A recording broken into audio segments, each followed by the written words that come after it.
ইব্রাহিম রঈসি মৃত্যুবরণ করাতে তার মৃত্যুতে অনেকে শোক প্রকাশ করে তার মাগফিরাত কামনা করছে, অনেকে তার মাগফিরাত কামনা করাটাকে আবার অনেকে বিরোধিতা করছে। ওনার মাগফিরাত কামনা করা যাবে কিনা এবং ওনার আকীদা কি ছিল, এমন কিছু প্রশ্নের উত্তর নিয়ে আজকে আমি আপনাদের সামনে চলে আসলাম।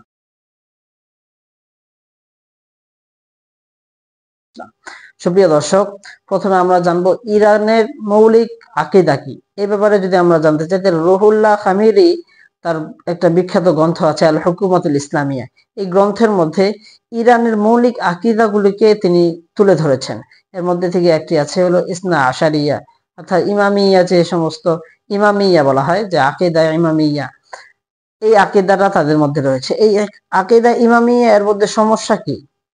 আসলে এই আকীদা ইমামিয়ার মধ্যে তারা মনে করেন যে তাদের 20 জন ইমাম রয়েছে, এর মধ্যে প্রথম ইমাম হলো হযরত আলী রাদিয়াল্লাহু তাআলা আনহু, সর্বশেষ ইমাম হবেন হযরত ইমাম মাহদী আলাইহিস সালাতু ওয়াস সালাম। এর মাঝখানে ওনারা 2 জন সহ আরো 10 জন ইমাম রয়েছে, যে ইমামগুলি তাদের মধ্যে থেকে আসতেছে এবং পরবর্তীতে থাকবে। ইমামদের ব্যাপারে তাদের কিছু আজব আকীদা রয়েছে, যে শুধুমাত্র 12 জন ইমামকে তারা মানে এমনটা নয়, 12 জন ইমাম সম্পর্কে তাদের বেশ কিছু জটিল আকীদা রয়েছে। প্রায় 20টা আকীদা পাওয়া যায়। তার মধ্যে থেকে অন্যতম যে সমস্ত আকীদাগুলির মধ্যে খুব বেশি সমস্যা মনে হয়, সেগুলির মধ্যে থেকে অন্যতম একটি হলো, তারা মনে করে থাকে যে তাদের ইমামদের মর্যাদা হলো হযরত মুহাম্মদ রাসূলুল্লাহ সাল্লাল্লাহু আলাইহি ওয়াসাল্লামের সমপর্যায়ের মর্যাদা, অন্যান্য নবীর থেকেও তাদের মর্যাদা বেশি। নাউযুবিল্লাহি মিন যালিক। তাদের তাদের এই আকীদার মধ্যে আরো অন্যতম একটা আকীদা রয়েছে। তারা মনে করে আসমান জমিনের ক্ষমতার অধিকারী হলো তাদের এই ইমামরা। তাই যাকে ইচ্ছা যতটুকু ইচ্ছা ইমামরা দিতে পারে। নাউযুবিল্লাহি মিন যালিক। অথচ সবকিছুর একচ্ছত্র ক্ষমতার অধিপতি মালিক হলো কেবলমাত্র আল্লাহ পাক রব্বুল আলামিন।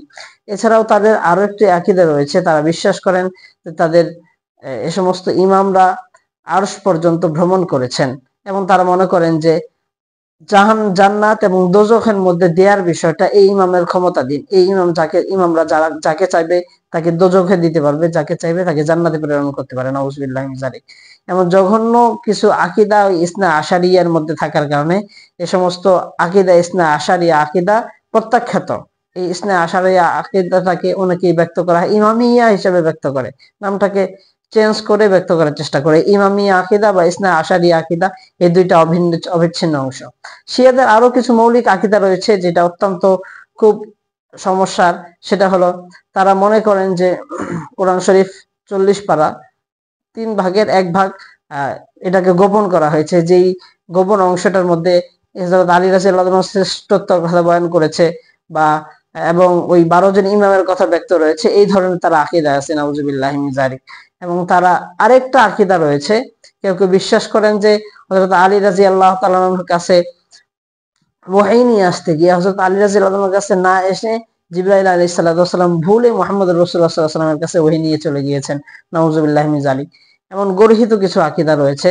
দেখুন, শুধুমাত্র হযরত আলী রাদিয়াল্লাহু তাআলা আনহুকে অন্যান্য সাহাবাদের উপর শ্রেষ্ঠত্ব দেওয়ার মাধ্যমে তাদেরকে অমুসলিম বলা যায় না, বরং তাদের মধ্যে এমন কিছু আকীদা রয়েছে, যেমন ইসনা আশারিয়া, কোরআন বিকৃত হওয়ার বিশ্বাস, এবং তারা এটা বিশ্বাস করেন যে অন্যান্য সাহাবীদেরকে গালিগালাজ করে এবং তাদেরকে পাপী মনে করে। সাহাবীদেরকে অত্যন্ত জঘন্যভাবে গালিগালাজ করে। এই সমস্ত কাজ মুসলমানদের কাজ হতে পারে না। এই কাজগুলি হলো মুসলিমদের কাজের বহির্ভূত কাজ।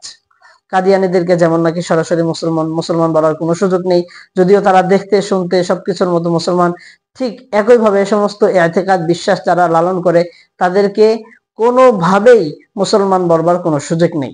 সুতরাং ইরান থেকে যদি কেউ মৃত্যুবরণ করে, যেহেতু তাদের রাষ্ট্রীয় আকীদা এই সমস্ত আকীদাগুলি, কেউ মৃত্যুবরণ করে, তাহলে সে আহলুস সুন্নাহ ওয়াল জামাতের আকীদার বিশ্বাসী, এটা যতক্ষণ পর্যন্ত প্রমাণ না পাওয়া যাবে ততক্ষণ পর্যন্ত তার ব্যাপারে মাগফিরাত দোয়া করা, কামনা করা এটা সমীচীন নয়। কেননা রাসূল আরবি সাল্লাল্লাহু আলাইহি ওয়াসাল্লামও তার চাচার জন্য মাগফিরাত কামনা করেন। আল্লাহ পাক রব্বুল আলামিন কোরআন শরীফের মধ্যে সূরা মুমতাহিনার 4 নম্বর আয়াতের মধ্যে বলেছেন, ক্বাদ কানাত লাকুম উসওয়াতুন হাসানাতুন ফি ইব্রাহিম ওয়াল্লাযিনা মা'a। যে ইব্রাহিম আলাইহিস সালাতু ওয়াস সালাম এবং তার সাথী যে আছে হযরত ইসমাঈল আলাইহিস সালাতু ওয়াস সালাম, তাদের মধ্যে রয়েছে তোমাদের জন্য আদর্শ।